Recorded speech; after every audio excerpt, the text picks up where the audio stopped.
missing out on the barbecue tomorrow because I've been watching from afar and been very impressed by the setup y'all got. Yeah, it stinks, man. I'm gonna tell you, I smell like fucking hickory smoke. Stinks one way of saying it, but I think that sounds beautiful to me. It smells great outside, man. I assure you. We had some. I smoked some chicken wings early, so we had some chicken wings. And if you ain't from around here, we have this special place called Kaneka Sausage. It's kind of like andouille, but it's got like an Alabama twang to it. So it was awesome. Wait, what? So it's a little bit like andouille. It's a little. What's the difference? It's not so much spice. It's kind of like if you was to take andouille and what's the shit from Germany, bratwurst, and mix it together. Then does Alabama have a lot of Germans out there? They do in Coleman, like about 15 minutes from where I live. The entire city was founded by Germans, but overall, not so many. Because there's a lot of Germans out here in Central Texas, and when people think of Texas barbecue, they usually go for the brisket, which is right, but people sleep on the sausages out here, and like the sausage is king. Like that's what it's a real deal Texas BBQ place when they have really good sausages. Is what I'm saying. That's the same with me. I'd rather have sausage than I had anything. Yeah, man. Matt's had some. I think so. I'm back in Texas now, but I've been in Brooklyn for about 2 years beforehand. And I was smoking and trying to do BBQ on my shitty balcony, which was like a 5-foot balcony, super illegal, super insane. And I was out there just like, as like the proud boy, of the South that I am, trying to deliver some good stuff to folks. And Matt was there for one of those nights. Remember, I made delicious. What I call poor man's brisket, which is when you smoke a chuck roast for like 10 hours over oak. But the sausages were always the sleeper thing that people were celebrating afterwards. What'd you think, Matt? I thought it was great. Matt, you're muted. Oh, am I? You're muted. Oh, 1 second. Sorry about that, folks. He's speechless. He's still speechless. He's been smoking too much tonight already, and not brisket.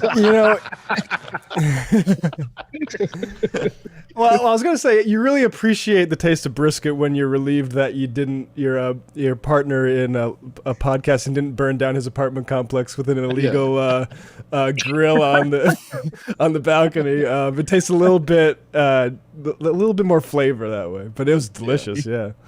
I mean, it's illegal, but nobody's going to rat you out because everybody's hoping you're going to invite them over. Exactly. That smells so good.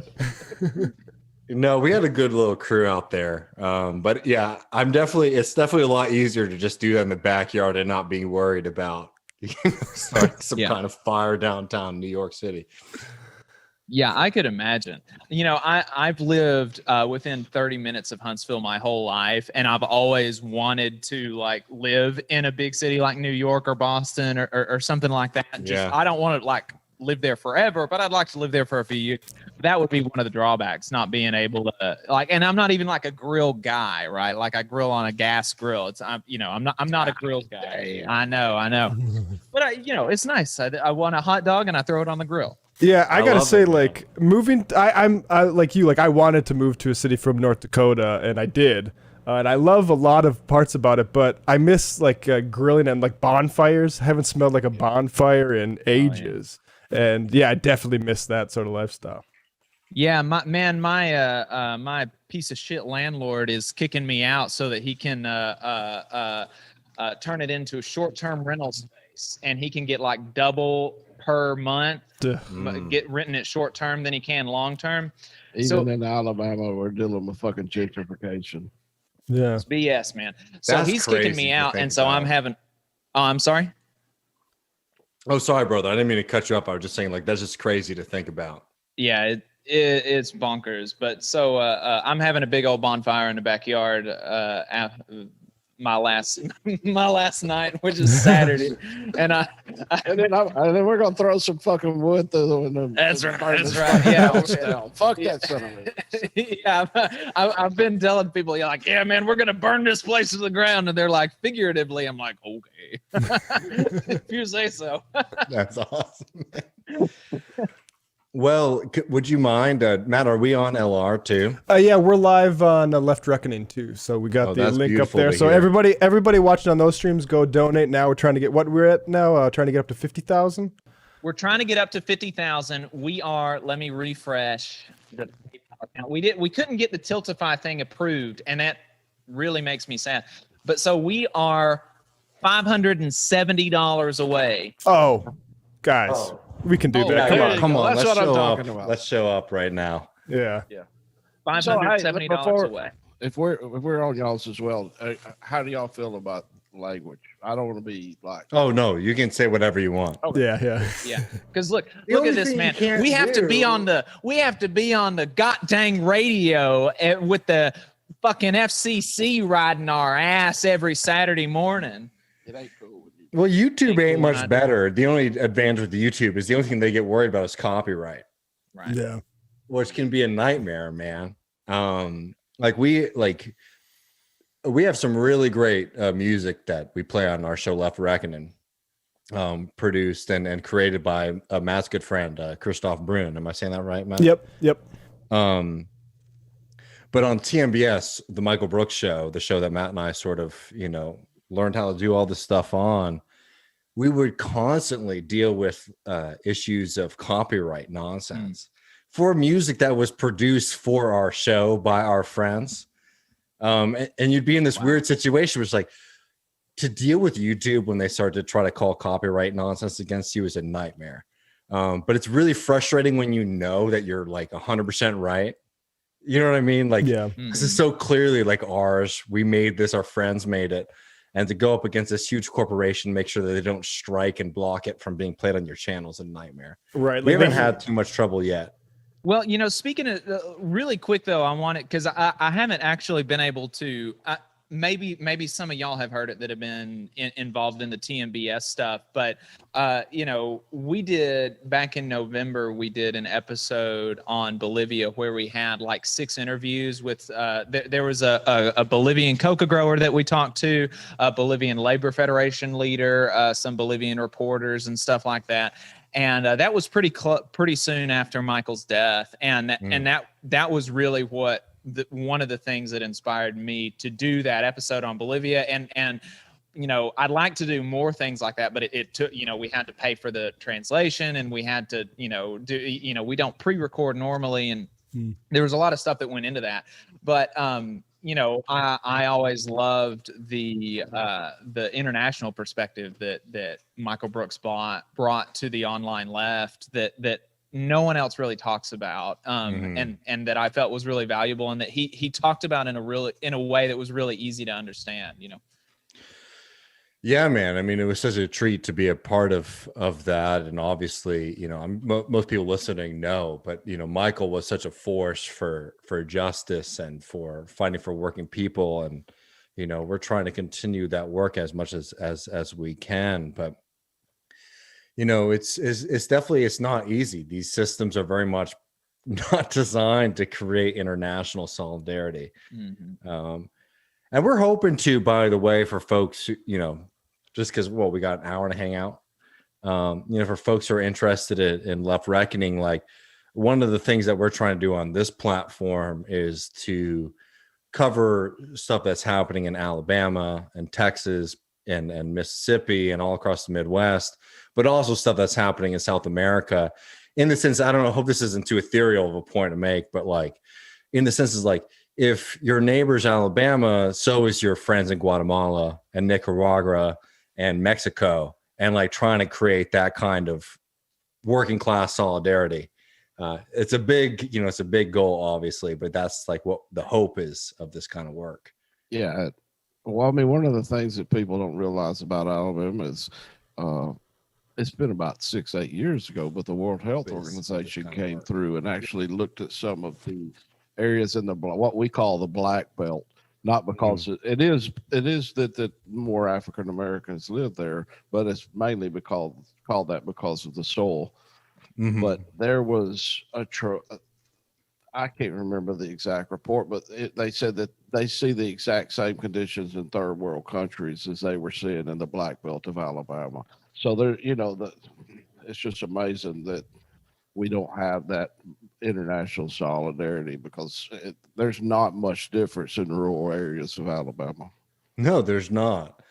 And like, I don't know, for me, that's like been one of the most important realizations. And, I'm young, I guess, relatively, I'm 28, but, I do think that one of the things that we can all try to do with working class movements is to try to build that solidarity and understand that you have a lot more in common with a worker in Mexico City or in Birmingham or wherever than you do with the rich asshole down the street from you. Yeah, I mean, bro, I literally worked in Mexico for 3 years. I mean, my wife's probably watching the show right now, and she'll chime in on the chat. But when the era of Clinton come about and all the offshore and the jobs, I had to go to Mexico and install the equipment that my brothers and sisters were working on in Indiana and New York and Ohio. Wow. But to your point, when I originally went down there, I hated those motherfuckers. I hated them with a passion. And then you get in there, you start working beside them, and you realize, man, they're just like me. They're just wanting a fucking job. And it's the same way in the South. A lot of the auto plants have moved down here, and I'm sure there's a lot of people in the Northeast that hate us, but hopefully they see what we're doing, trying to organize and make it, a little bit more equal. But yeah, to your point, I come away with some of the best friendships in Mexico than I ever had. Yeah, I mean, and it's not, the thing that just to underscore it is the thing that I think you realized is that it's not their fault that they're being exploited and that capitalism incentivizes these international corporations to pay them nothing instead of paying people here or there real living wages. And the same thing with folks up north and folks down here. It's not our fault that we're the last stop to Mexico. No doubt about it. And like, I know y'all have already heard this story, but if you mind, I might just tell it again real quick, because this is my coming to Jesus moment with like, because I'm just like I always tell folks that like, I'm just like a white trash kid who was lucky to be able to go to school. And I've tried to find as much opportunities as I have in my life to try to advocate for folks like me. And when I mean folks like me, I mean like the fucking vast majority of people on this planet, people who have to work for a living. But one of the most incredible moments in my life ever happened, and was a real like awakening moment, was when, I was maybe 17, I guess, in South Carolina. Because, I'm a Texan and I very much claim Texas over other places, but I went to high school and grew up in South Carolina. So I do have a lot of love for South Carolina, and also consider myself a bit of like a pan Southernist, or what, I don't know what the term is for that, right? I mean, like, I have a lot of love for that entire part of the country, but like, especially in context with what we're doing tonight, which is raising money for these 1,100 workers at Warrior Met. One of the most incredible moments of my life was working concrete. And I was a 17-year-old kid with very limited experience, obviously, doing this kind of work. And I was working for a jackass who was taking advantage of people left and right. And he was, just trying to nickel and dime people. He only hired me. None of the work that was being done then was union work, but I was somewhat of a scab in the sense that like I was working for a way lower wage than any other kind of professional concrete layer would be accepting, right? And he hires me to do this work, and I'm doing it. It's hard. And then the day comes to do concrete pouring, and I didn't have boots to deal with doing concrete, right? I didn't have the proper equipment for it. So he says, "Oh, you not have this?" I was like, "No." He's like, "Okay, I'll take you to Walmart." He takes me to Walmart and he buys me like $60 equipment. And he says, "I'll take that out of your check at the end of the week." And again, as a kid at 17, you're like, "Well, that sucks." But like, I didn't think, too much about it. And then I showed back up at the workforce, and I was the only white guy on the workforce. Everyone else was, I don't know where they came from necessarily, but Hispanic workforce and Black South Carolinian. And they all came up to me and they said, after I came back from Walmart, I was like, "Did he make you pay for your boots?" And I said, "Yes." I said, he didn't make me pay for them outright, but he still take them on a paycheck. And they said, "Well, does he make you pay for the shovel?" And I said, "No." "Does he make you pay for the concrete?" And I said, "No." Mm-hmm. "Does he make you pay for anything else like that?" And I said, "No." He says, "Why should he make you pay for the tools that you need to do the job?" And I said, "Well, that makes sense to me." And they all went up to him and they said, "We won't work unless you, pay for this young kid, the 17-year-old random ass kid who showed up on your workplace. Unless you pay for, his equipment, we're not going to do any work." And again, this isn't union work, but that's what the union is essentially, right? It's like working people saying we're going to stand together and not let the bosses take advantage of us. And that was a really incredible moment in my life. But it also like taught me in a longer sense, right? Rather than me just saving $60 on my paycheck that week, that we really are in this fight together.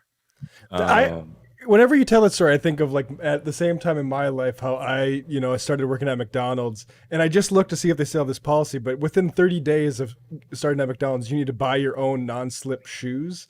And I remember doing that. They gave me a coupon for like $15 off, but like this massive corporation, like, yeah, right. Yeah, like, so I did you the don't same slip thing when and- I worked in the restaurant. Yeah, you don't slip and put your arm on the grill, so you better buy shoes so you don't do that. And it's like at the end of the day, if we aren't looking out for one another, like these guys didn't have to show up for me, but they also knew by showing up for me, they were showing up for themselves. Right. And that's the point.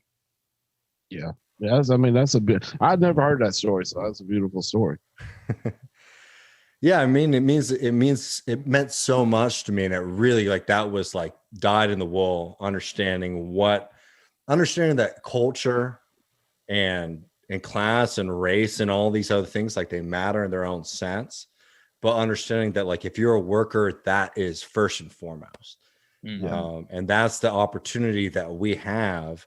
And this is why I'm a lefty and a socialist, if it's okay for me to plug that a little bit tonight, which is that like, us being working people, understanding that we're all on the same side and the people on the and recognizing who the people on the other side are.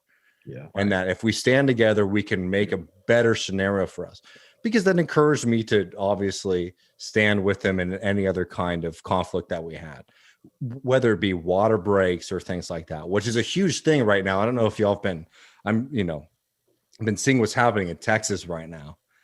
But the GOP is trying to prevent workers from having mandated water breaks on construction sites in Texas, which is insane. In Texas, it's insane anywhere, but it's insane, especially in a place that gets it as hot as it does here, right? And I don't know, like I think that this, like participating in this right now, trying to raise money, and please, people who are listening to this and joining us right now, open up your pocketbooks if you have the funds to do so. Show some money, because what our opponents in this situation are trying to do is they're trying to starve the workers out. They're trying to prevent them from being able to live their lives. And we're trying to say, we have a stronger solidarity network than you can ever imagine. Yeah. I mean, one of the things that I think was that Left Voice, I think, and I don't know, I think they're out of New York, but the guy, Luigi, that I was talking to a few months ago, he come out of like Brazil or somewhere, but he come up here and done some interviews with some of the mine workers, and he's of course with a show called, or I think it's like a newsletter type thing, blog, with a thing called Left Voice. I mean, where they're coming from, and and he was out there interviewing, I think he was a Marine veteran, And the Marine was saying, you know, after all the GOP, and he's voted for them all these years, and they've talked about how great coal was, and you know, we're gonna stand by these coal workers, and not one goddamn Republican in this whole fucking state will come out here and walk the line with these guys out here. The only people that's surrounding them and donating money and donating their time is people like us.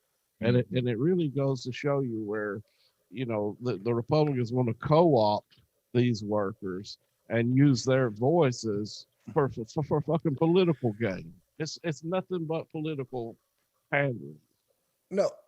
No, and like we're on the same mind on this kind of thing, and it makes me mad because what the Republicans do with this kind of stuff is exhausting, right? They try to co-opt the narrative of working hard, where it's like, you know, if you're a working class person in this country, you work hard as hell. Yeah, who ain't working hard except for them? Right. Yeah, well, they're not exactly. They're not working hard, and like the point is like. And I think some Democrats and some socialists more than anything, especially people who come from more like that middle class, upper middle class, like milieu, don't recognize that, like, look, I'm proud to come from, like, you know, I literally just like got out of the car, came out here from having dinner with my mother, who has spent her entire life just working her ass off. And I think that's an amazing thing. And I'm proud of her for being a hard worker. And it pisses me off when Republicans try to act like they're the people who own that, right? When these are lawyers, these are people who have never really worked a hard day in their life. Ted Cruz. Well, yeah, Josh Hawley. I mean, Texas is a great example of a lot of shitheads. Greg Abbott, right? Like these guys have never worked in their life, but they try to own that space politically. Like, oh, we're the party of hard work. It's like, no. Like, I mean, it's hard because like I'm not like a booster of the Democratic Party. I think the Democratic Party sucks in a lot of ways. Yeah, I feel you. But the Republican Party really pisses me off in the South, particularly because they try to present themselves as if they're the representatives. What? So go ahead. Oh, I was just saying, like they just try to present themselves as if they're the voice of working people. I'm somebody who thinks that like hard work is a value. I think that's a great thing. And I'm proud to, you know, work hard when I have the opportunity to do so, as, you know, as a member of the class, as a member of the working class. And it pisses me off when a bunch of rich assholes try to like use that work to wage war on working class people. And they do it very effectively. And I think it's worthwhile. And one thing that I love about what y'all are doing with your work, with the Valley Labor Report, is saying like, hey, these guys don't represent the working class. We might not necessarily be people who are saying, oh, the Democratic Party, some alternative, but we're not going to let the Republican Party own that space and say that this is some kind of like working class thing. Because it pisses me off because at every moment, the Republican Party in the South kills working people. And a great example of that is what they're trying to do right now in Texas, where they're saying, we're not going to let construction workers get water breaks. Does that sound like a organization that's trying to fight for fucking working people? Right. Absolutely not. Yeah. I mean, it's like... Matt looked like he's sitting there with his eyes cocked. I just had to hear what was going through his mind because it was killing me. I just don't know, like, how much profit is there to squeeze out of workers who you're not giving water breaks? Like, it just seems like we're just actually the party of making you suffer, and we can't even really think about anything that can actually line our pockets. But like water breaks, I think would make people work a little bit better. You would think, but you know, I've been trying to hit this the last 2 weeks. While at least the last, you know, I'm hitting it, you know, more or less every Saturday. But the last 2 weeks, I've really been hitting it hard because it has really stuck in my craw. This strike, these coal miners. You know, these are coal miners in Alabama. This is, you know, Trump digs coal. That's what he was saying. He put on a hard hat at one of his rallies. He said, "We're going to put you back to work. We're going to make sure that you have good jobs." And that's what all of these. I remember there was.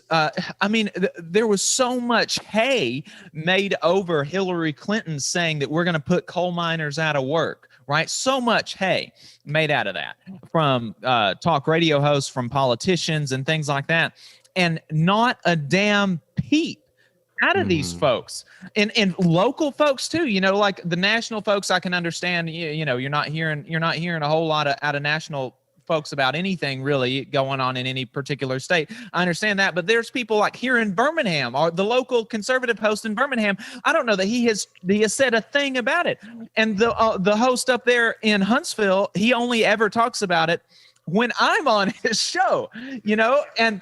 Yeah. And so he had me on his TV show today, or was it yesterday? I don't know.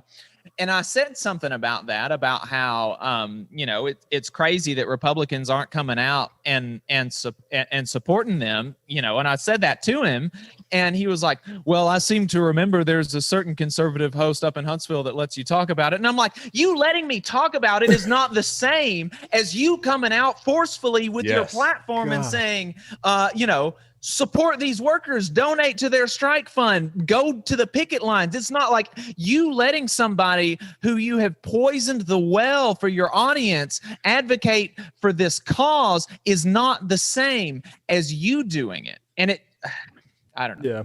Like Josh Hawley's interested in that regard too, like the Ivy League, as you say. And as we're as the Democrats continue to cut their asks in search of bipartisanship with the Republicans, Josh Hawley's nowhere to be found saying, "Hey, let's actually beef up infrastructure spending to put people to work." He's talking about his book and about big tech and how cops need more money. And it is really like the labor issue that really, I think, finds those guys out, because Josh Hawley can pose as like a working people's champ, but when you ask him about unions, he's all of a sudden gets like, "Well, in theory, I like the idea of them, but in practice, they're too corrupt." And it's like, well, that's everything we need to know about you.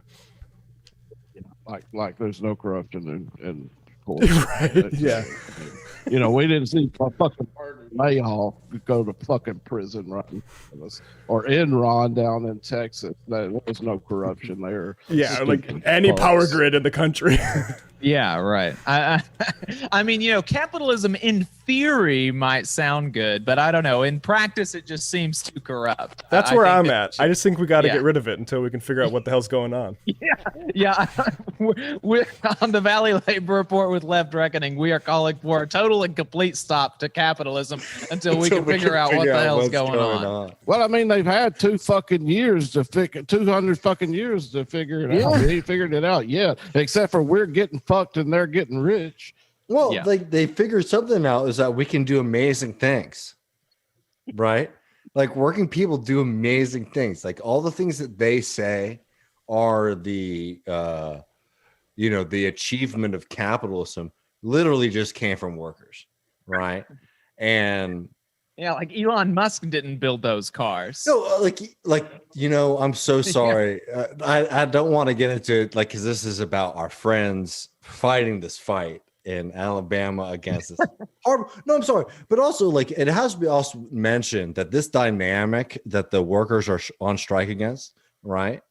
These guys aren't just striking against some kind of local Bubba, good old boy, coal mining operation. This is a New York capital run system. And they're saying fucking capital vultures that bought the damn coal mine out and kept the CEO in place. Yeah. These are people who got a shitload of money from the first run, right? When we're talking about the financial crisis from Obama, and then the second run under Trump and then Biden, right? An influx of cash, cheap money. So one thing that's I spend my time doing, and for people who are meeting me for the first time, one thing that I try to do in my work is I try to demystify economics, right? Because they try to make this seem like this is something only certain folks can understand. And obviously organizations like the Wall Street Journal and the Financial Times, they're not talking to workers. Yeah. They're talking to investors and people with money. And, when people talk about the economy, they use that as a kind of term to like mystify shit, right? These people who now own Warrior Met only got that shit because the US government was creating extremely cheap opportunities for them to pull in incredible amounts of capital to buy up the mine. And now what are the working people there doing? They're saying, we suffered and we struggled during these hard times. And we're saying we're on the other side of that. We're profitable and we want to make sure that we're getting taken care of. And the organization now is saying they have resistance to that, right? But like you have to understand the dynamics, why the capital, right, the people who control the mine now, have that. It's because the U.S. government made a decision that for certain people in this country, we're going to create extremely, extremely favorable conditions for you to accumulate a lot of money, to then use that to invest, to exploit other people. And now people are saying, no, we want to be taken care of. We want to be treated fairly. And they're saying, and they're sitting on their hands right now, right? People need to understand, like, that this is like this whole idea of like a free and fair market is BS, right? Oh, yeah. The market is created by rich people and the government to create conditions for rich people to exploit working people. Yeah. And it's an incredible moment right now that people are standing up against that. Yeah. Well, Warrior Met did not find the coal.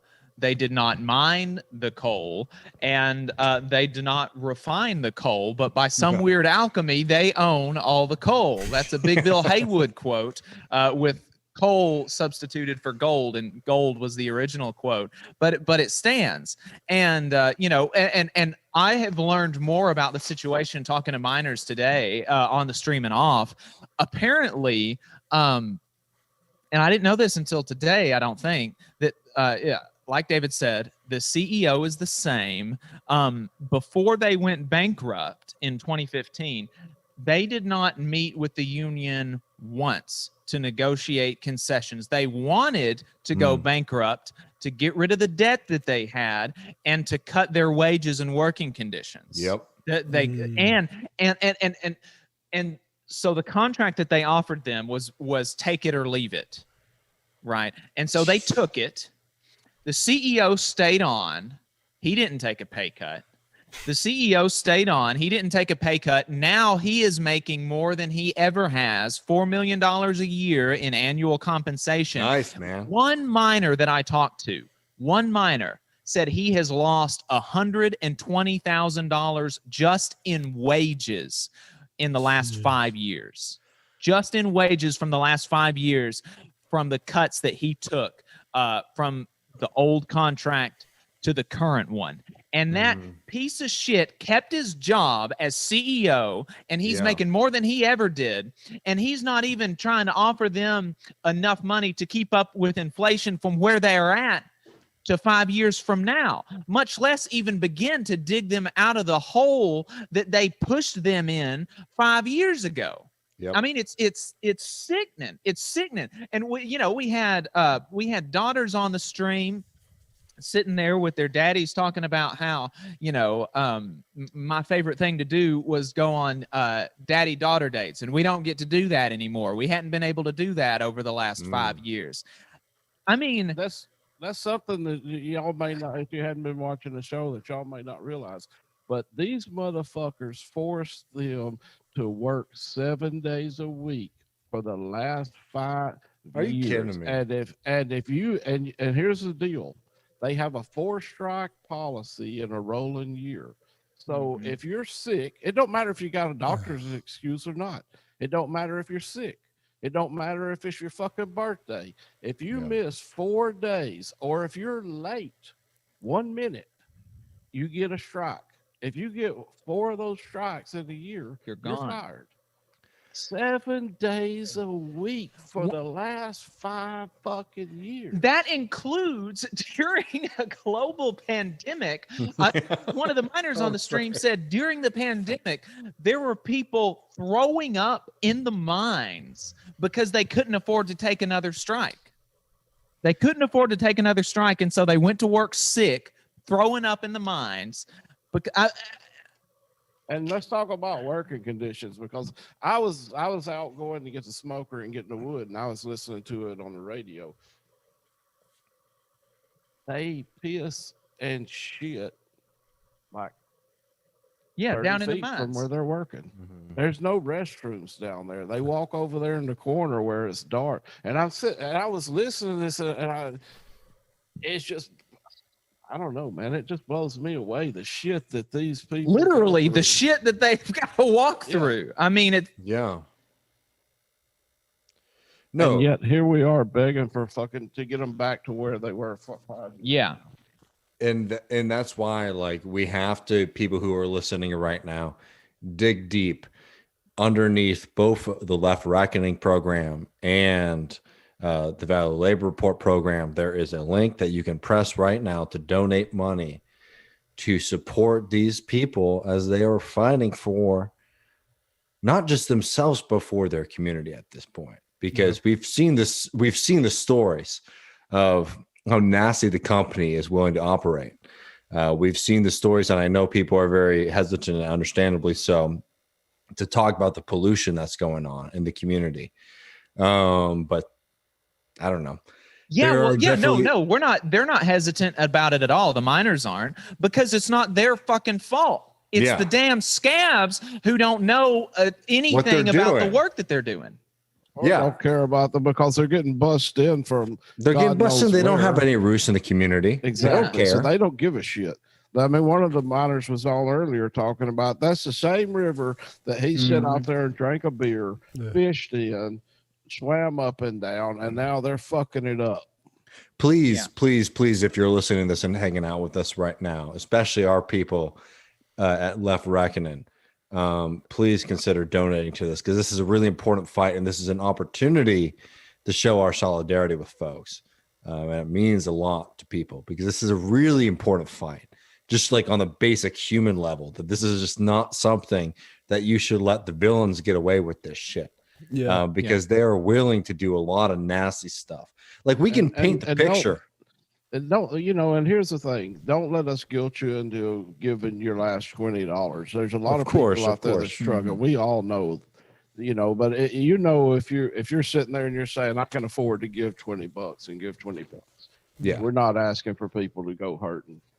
No, I just want to make a point quick about kind of what we're doing here tonight, which is I think I often look at YouTube as mainly a defensive presence, is mainly defensive. Like, even political education, I think, often meant to inoculate you against the sort of capitalist culture we have. But I am very, we're near $50,000 that you guys are raising, like turning this into a more offensive weapon to help people and shine a light on these moments when people are just being just absurdly exploited. I think it's very promising. So I commend you guys on what you're doing tonight. I like what Matt's saying. We couldn't, dude. Max is still on this fucking show. I mean, Maximilian Alvarez. Yeah, man. Y'all, there's Jacob Lee Baines. There's so many people that's come together, and this is the proof that collectivism works, cooperatives work. Yeah. When everybody comes together for a common cause, we can do anything we want. And Jacob's probably put in more time than anybody. I mean, just mad respect. No, seriously, thank both of y'all really for being at the forefront of this, as well as the Bessemer question. Y'all have done incredible work and been on the front lines. It means a lot to folks, not just in your community, but across the country and the globe, to see what we can do together. Because I appreciate it. And like David said, I got to emphasize, I couldn't do this by myself. Me and David couldn't do it by ourselves. We've got two people in the hall with us now that came down with us from Huntsville. Adam has started helping us out on the show, but two folks came down from Huntsville just to help us out this weekend. They're not getting paid. We're not getting paid. There's a fella from Auburn that has come out, Lee Baines. He has I would hate to get billed for his hours. I mean, he has spent so much time putting together the music side of this. We wouldn't have got Mike Cooley or Drew Morgan or DJ Lewis without him. I mean, this is all a community effort. Tom Morello. Yeah, Tom Morello. You're kidding me? That's amazing, by the way. Yeah. Y'all are killing it. But you said that when we come together, like, we can do anything, and that reminded me of my favorite story in the Bible, in which this is not necessarily the moral that most people take from this story, but it's the moral that I take from it, and it's the Tower of Babel, which is a story where people began. They sought to build a tower to reach God, and God got scared and made and confused them and made them speak different languages so that they could not cooperate. The message there is that, if we cooperate, if we come together, we can literally, in the Bible it said, if they're in one mind and one accord, nothing will be held from them. I mean, I'm not a particularly religious person, but every time I think about that, I get goosebumps. And of course, the moral of the story is don't be too high and mighty and whatever, and don't, challenge God. But also, the moral of the story is that you can, right? If you come together. So I think that's, I love it. I love amazing. this, as a Sunday school student to another Sunday school student, I love the radical interpretation of Babel, man. So maybe we don't want to challenge God here, but I think we can challenge a few capitalists. Mm-hmm. Oh, for sure. And, I don't know, man.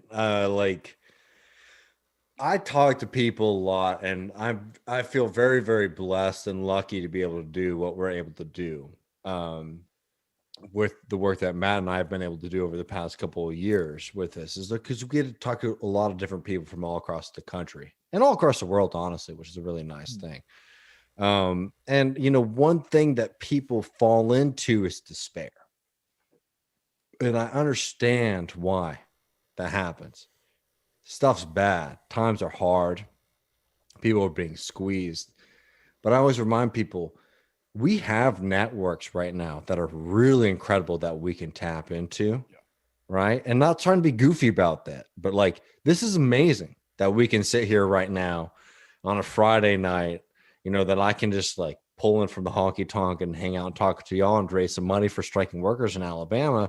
That's an amazing thing. I don't think we should be dumbasses and Elon Musk fanboys and be we've entered into just, some new technological era or something like that. But we do have the opportunity to reach a lot of people and to leverage the working class in a way that has not been possible just because of technology, right? In the past. And what we should recognize is we have these tools that can do a lot of damage, and we should be using them to their fullest effect as much as possible. Right. Yeah. Well, we talked to Hamilton Nolan earlier today about no strike clauses, and that was I really enjoyed that interview. I think that's the imperative for the labor movement to take back our most powerful weapon. I think it's important to set that as a goal for the labor movement. I think it's good that Sarah Nelson is out there saying that this is something that we should be moving towards, is pulling no strike clauses out of our contracts, because, as Hamilton Nolan pointed out in his article for In These Times, bosses think that the imperative for them to sign a contract is for labor peace, but the reason that they sign a contract is to buy the work. That ought to be why they sign the contract, is to buy the work. You buy labor peace by not screwing over your workers, right? Yeah. You don't buy labor peace with a no strike clause. You ought not. You ought not be able to. And he said that he had at Gawker, they didn't have a no strike clause in their first contract, and he said they were able to much more quickly resolve problems in the workplace. And the second contract, they had a no strike clause, and it took a lot longer to resolve conflicts because there wasn't the credible threat that they could walk out the next day. Yeah, I mean, that's one of the downfalls, and this is prevalent. And I mean, it's late, so thank God there's not anybody from my fucking Grand Lodge watching, but I'm sure it's going to be recorded and they're going to be pissed. I don't give a fuck. If y'all are watching, here's my thoughts. We've got an entire labor movement that's based on labor peace, and that is the problem. They want dues coming in, and and they're just as much capitalists as the bosses, and they want to keep us at work. Even during the pandemic, I was screaming as a president of my local. I was screaming early, send us the fuck home. We'll take the damn unemployment. Everybody will be fine. It will be safe. And man, the fucking business rep was assholes and elbows pissed about, no, we got to keep it. And you know why? Because our goddamn dues pays his salary. He worked in fucking the last 3 years. So yeah, there's some conflict there as well, and that's part of getting those strike clauses out would be tremendous. But it's never going to happen because they're funded by our work.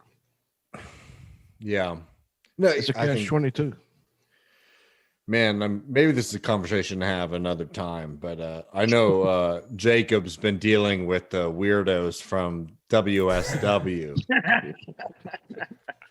And those guys really pissed me off. Man, okay. Well, let's fucking talk about it, okay?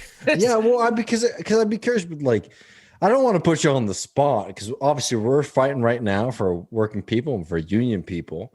But like, here's what I've always said. There are some conversations we can maybe have about American unions and the way that they're structured and maybe ways that we prefer them be structured. I know we have a lot of love for the Wobblies out here, right? You got in the house. Yeah, you got 3 of the 4 of us at least in this hall is all Wobblies. So. Well, honestly, I think better than me. I hope I'm not putting you on the spot here. But I get really pissy when people jump in because I've been getting some people coming at me about my frustration with those guys, right? Because I always say, here's my top line, and tell me if I'm wrong, right? I'm saying like, look, we can have conversations about American unions and labor policy, but I think it's very clear on this situation. Oh, yeah. The criticism that's coming from a bunch of cosplayers is not warranted or wanted. And here's the thing. But y'all go off because I'd love to hear what you have to say about this, honestly. They have no right to say a fucking word. Yeah. I've got a right to say what I want because I pay dues. Yeah, I'm a rank and file member. If you're not paying dues, then shut the fuck up. And honestly, I sent Jacob a message early on and said, don't even fucking platform them. I mean, they're just a bunch of clout chasers. Yeah, they certainly are. But honestly, we can talk about them, I think, enough now. Or well, I'm just talking about sharing their tweets. I mean, their shit. I agree. So like David said, there's Jeff from Good Morning Comrade. He's a union member as well, and we were talking to him about I was talking to him about this dichotomy. I think David did when he went on his show as well, which was that I was having a real time when I was defending the culinary union to the death during the primary from people making bad faith attacks on them for their soft endorsement of Biden. And then when I was talking to union people talking about how dumb that decision was, you've got to be clear about whose side you're on in what situations, right? When we're talking about unions versus, you can't make it so that unions can be like on the same level as capitalists. It's a totally different structure. Even the places where we've got criticism, like with the UAW, the UAW is probably the most, the in the modern day, probably one of the most corrupt unions in the country, or it has been. Hopefully they're working on getting rid of some of that. But, that's still, the UAW is a fundamentally different thing than a company. right? Yeah. And the the way that they were talking about the mine workers. I'm sorry, Jacob. You're killing it right now. I just wanted to set that very straight. The UAW is very, very different than a company. Yeah. I want people to hear that twice, right? Because that's 100% on point. Right. And the things that the WSWS folks were saying about Cecil, the international president for the mine workers. I was at the rally on Wednesday, and I just got mad all over again because on Wednesday they had folks they sat in front of the corporate office and they shut it down here in Tuscaloosa. They shut down the corporate office for Warrior Met. They did the same thing the Friday before. And Cecil recognized everybody that did that at the rally, had everybody give him a standing ovation, said that he's proud of them, said that he doesn't care if it gets him in trouble. And he said that, now I know that y'all want to do that again, but we've got something in the works. And this time next week, I don't plan on being able to say that I have never been arrested in Alabama. And this is a guy who has been on strike more than anybody else in the mine workers union. He has been on strike several times. He has been to jail several times. This is a guy that he has put his livelihood and his life on the line for the labor movement. And whatever criticisms you can have about his specific ideology, whatever, I don't reckon he's a socialist. Okay. Yeah. Well, who the fuck cares, right? This is a guy who's been putting his life on the line. And you exactly right, Griscom. These cosplayers have absolutely no right to come at him or these local presidents for being his lapdog. It's laughable, it's silly, and it's not serious. I mean, I'm sorry, my thing, and because I just realized we only have 5 minutes and I want to get y'all worked up about barbecue before I leave. I will just say it pisses me off a lot because there's some theoretical questions we can have for socialist movement about American shit, right? How we organize labor in this country, blah, blah. But it's very clear when you are a organization, I'm talking about SCP and World Socialist website that has no basis in the working class and there's a bit of wackos. The United Kingdom, by the way, fuck that shit. I don't want to deal with it. But before we go, because we only have a couple of minutes, I want to get us worked up a little bit about something that's more important, which is barbecue. Give me the 2-minute pitch about Alabama barbecue. Because Alabama barbecue is not respected in the South. People respect Memphis ribs. They respect North Carolina pulled pork. And obviously the king of barbecue, which get the is fuck the out Texas brisket. I'm talking over all of that.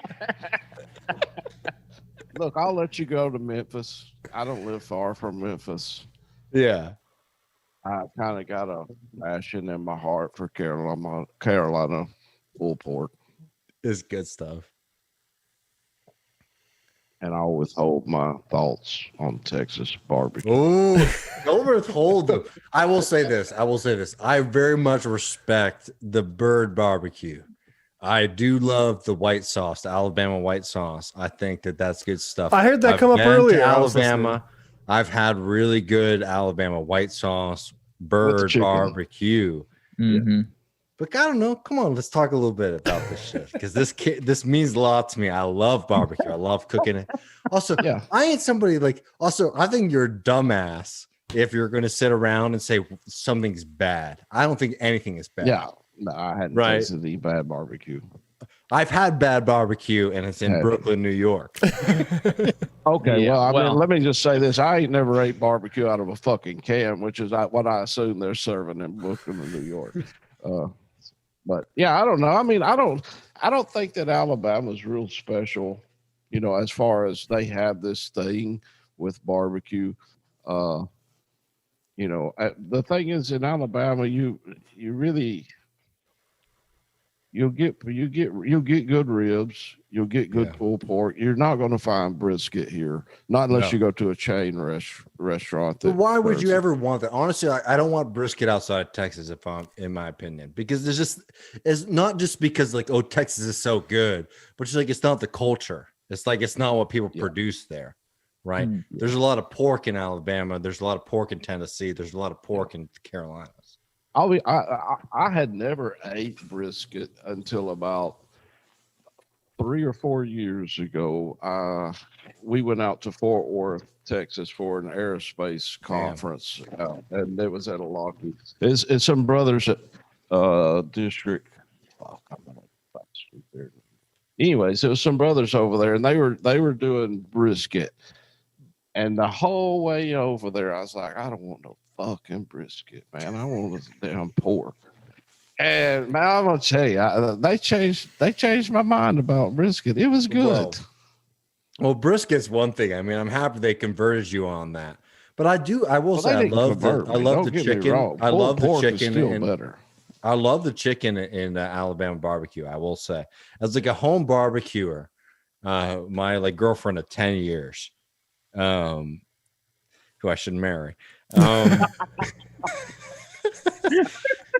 Her favorite thing, 10 years. Yeah, I would drink it tonight every day. Her favorite thing that I cook for her is chicken.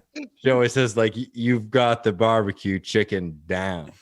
But I respect Alabama barbecue because of that. How do you make the barbecue, David? What? What's the barbecue? We got a question about your barbecue. I do a few different things. I do salt and pepper, just straight classic style, and then I get a good sauce on it. And then as a good Texan, a good like spicy mix on top of it. I do that as well, but I smoke it over post oak or pecan for 4 hours, and I cut it in half. Right, I take the whole chicken, I cut it in half, and I cook it like that.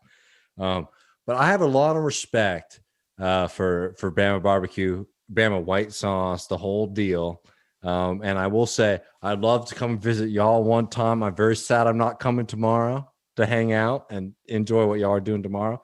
But I will say, open invitation to you and anyone who's listening to this, honestly, but especially to all the striking coal workers out in Alabama. If you ever want to come to Austin, you want me to cook you some personal barbecue, happy to do it. I'm also very happy to take you to all of the great places out here to do that as well.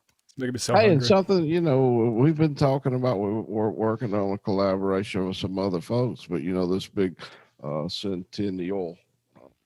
What is this Centennial? Oh, the Blair Mountain Centennial. Centennial. Yeah, I mean, we're all meeting up in West. Yeah, us. So it's going to be us. It's going to be Max. It's going to be Kim. It's going to be, I'm assuming Douglas and Brian from Strike Wave are going to be there. Oh, please. I'd love to join. Dude, if y'all are free, come up there.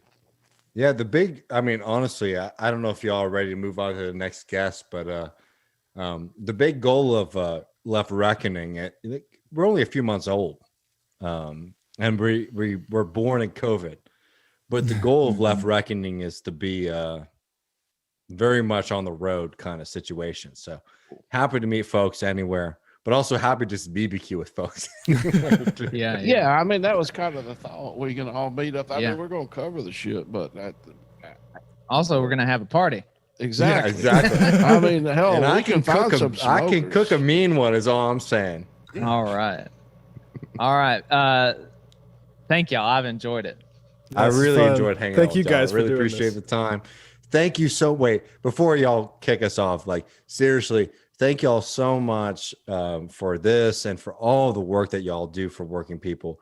It really is important, and I'm very proud to be hanging out with y'all tonight. Oh yeah, before you go, I'll give you a fundraising update. We are now at $51,873. Look at that! Great job, everybody. So we broke 50. That's beautiful. Love that makes me so happy to hear. 51,873. Yeah, awesome. Beautiful. Thank you so much, to everybody. the Left Reckoning community. And let me just say this before y'all go, because I have not sat in on any of the conversations today, but whenever I heard y'all were about to come, I was literally getting in the car so I could go to sleep and get ready to prepare tomorrow. When I heard y'all were coming on, I was like, Jacob, I got to sit in with those guys because I've been shooting the shit with David for like the last month about Stevie Ray Vaughan and fucking barbecue. I know, man. I love y'all so much. For y'all. It's such a Matt, treat. you know, I hadn't had a chance to talk to you, but I love to hear your comments on the majority report. You always bring a fucking excellent perspective. You know, it's a good dynamic between you and Sam and Emma, and so you know, mad respect for you as well, brother. Oh, I appreciate it, and to both of you. This partnership. I'm so excited that David's going to be within driving distance. I mean, I can't wait to see where we go from here. All right. Thanks, y'all. I've enjoyed Take care, y'all. See you guys. All right. So, folks, just a reminder in case you have wandered